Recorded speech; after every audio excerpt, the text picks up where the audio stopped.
नमस्कार, बहुत स्वागत है आपका। मैं हूं आपके साथ सुमित शर्मा। मध्य प्रदेश में विधानसभा चुनावों की तारीखों का ऐलान भले ही ना हुआ हो, लेकिन कमलनाथ ट्वीट पर वादों की झड़ी लगा रहे हैं।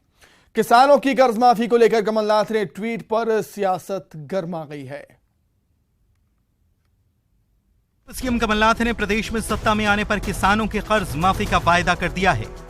कमलनाथ ने ट्वीट में लिखा है कि प्रदेश में डिफॉल्टर किसानों की संख्या 34 लाख पहुंच चुकी है। इसके लिए कमलनाथ ने प्रदेश सरकार को जिम्मेदार बताया है।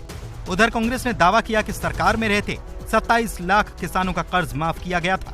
कांग्रेस की कमलनाथ जी की सरकार थी तो 55 लाख किसानों का कर्जा माफी का काम हमने शुरू कर दिया था, जिसमें 27 लाख का हो गया था और 11,000 करोड़ से ज्यादा कर्जा माफ हो गया था। लेकिन जो इन्होंने स्कीम बंद कर दी कर्ज माफी की किसानों की, उनको खाद नहीं मिला, उनको फसल का पैसा नहीं मिला, वो वजह है कि आज 35 लाख किसान डिफॉल्टर हो रहा है। इस सब जिम्मेदारी भारतीय जनता पार्टी की शिवराज सिंह चौहान की सरकार की जिम्मेदारी है। इनको उन डिफॉल्टर किसानों का पूरा कर्जा तुरंत माफ करना चाहिए। वहीं कमलनाथ के ट्वीट पर बीजेपी निशाना साध रही है।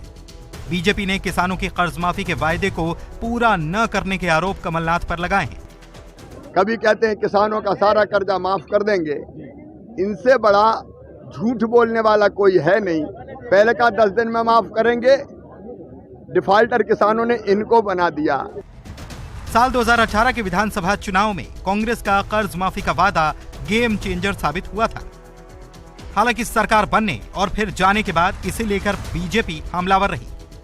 ऐसे में एक बार फिर किसानों की कर्ज माफी सियासी मुद्दा बन रही है। तो किसानों की कर्ज माफी के मुद्दे पर एक बार फिर से हम देख रहे हैं मध्य प्रदेश में सियासत जारी है। कमलनाथ ने ट्वीट किया है, वादों की झड़ी लगाई है, उन वादों में किसान कर्ज माफी का वादा भी है। और इस पर किस तरह की सियासत हो रही है वो हम जान लेते हैं। सीधे राजधानी भोपाल का रुख करेंगे। अनुराग श्रीवास्तव हमारे साथ जुड़ गए हैं राजधानी भोपाल से लाइव।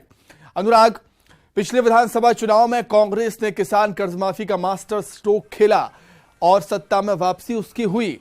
आने वाले विधानसभा चुनाव में भी वही मास्टर स्ट्रोक खेलने की तैयारी में कांग्रेस, खास तौर से कमलनाथ यहां पर नजर आते हैं।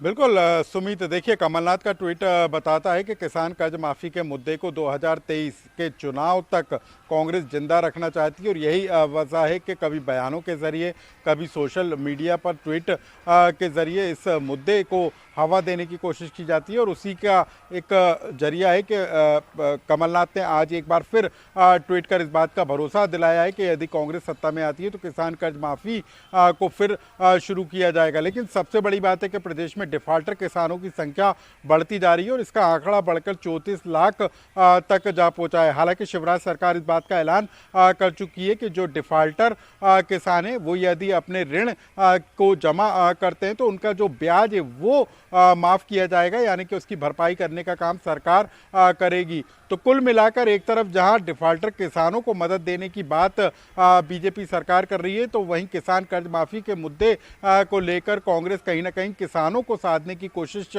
में जुटी है। साफ तौर पर सुमित, आपने कहा कि 2018 के चुनाव में कांग्रेस ने किसान कर्ज माफी का ऐलान कर मास्टर स्ट्रोक लगाया था और उसी के बदौलत वो सत्ता तक पहुंची थी। और कांग्रेस को पता है कि बड़ा वोट बैंक किसानों का है और यदि किसानों को साधने में वो सफल होती है। ठीक है अनुराग, मैं लौटूंगा आपके पास, आप बने रहिए हमारे साथ। बीजेपी से